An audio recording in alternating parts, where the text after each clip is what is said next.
How to develop a great tennis player is a complex task and requires an individual approach to coaching. I will go over important aspects of player development and hence recommend that you watch the entire video. It is helpful to devise a strategy to reach an overall long-term goal, for example, top 100 ATP or WTA ranking by age 20 early on. Parents, coaches and athletes must understand that you don't become a great tennis player overnight. In fact, reality is that most athletes will stop pursuing a career of professional tennis before the age of 20. Therefore, it is more important to define what success means with regards to short-term goals. Success shouldn't always be defined as winning or be related to a particular ranking. Instead, success should be defined in terms of developmental achievements, for example, improvements in physical fitness, stroke production, mental toughness, because it has a positive effect on motivational factors, and if you achieve all the short-term goals, then you will also reach the long-term goals. At the same time, rankings can be used as an indicator of the athlete's capabilities, but they are not always absolute as a measure of performance.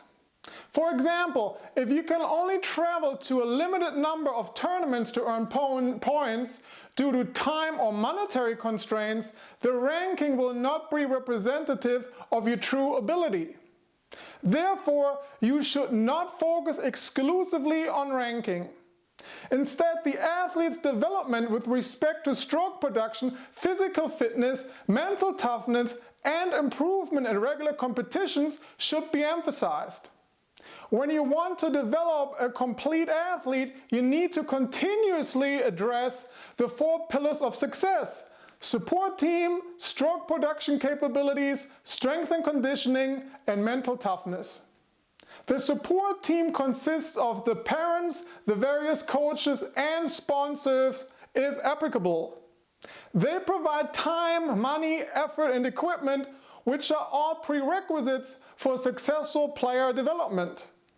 Having money to support player development is a necessity even if you do most of the training aspects yourself, and having sponsors can make things easier. We have more information for you on how to find sponsors to fund your pro tennis career on our blog at tennis-conditioning.com. In order to address the remaining pillars of success effectively, you should have a plan. So your first step should be to determine your strengths and weaknesses with respect to tennis stroke production, strength and conditioning, and mental aptitude, because that will influence your overall training program considerations, such as how much time you can afford to spend on each task.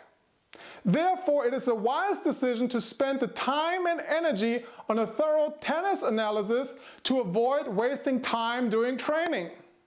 In a nutshell, you're basically doing what's known in marketing as a SWOT analysis, where you list your respective strengths, weaknesses, opportunities and threats. Opportunities are things that require minimal adjustments but can add a value to your game, such as adjusting your style of play and tactics to support your strength, and threats that are things that prevent you from winning matches. You can get more information on that, including examples, on our blog. Once you completed your tennis analysis, you want to find out how much time you have available each week to devote to your tennis training, strength and conditioning, and mental training, so you can fill the time slots accordingly and be prepared for each training session so you can train with purpose instead of simply going through the motions. Then you want to commit to your training schedule for 2 to 4 weeks, or until you see improvements, as some players develop faster than others, before you move on with your training priorities. As you can see, player development requires a lot of time and effort if you want to do it right. It is different for each player as they have different strengths, weaknesses, opportunities, and threats, and hence requires a unique approach to coaching in an ideal scenario. Well, that's it again for today's episode. As usual, opinions differ. What's your point of view? Let us know below in the comment section. A brand new episode will be available next Sunday. So make sure you don't miss it and subscribe. In the meantime, I recommend you watch some of the previous episodes. You should really watch them all. If you like what you saw, tell your friends. I'm sure they will appreciate it. I'm Philipp Halfmann. Thank you for watching and auf Wiedersehen.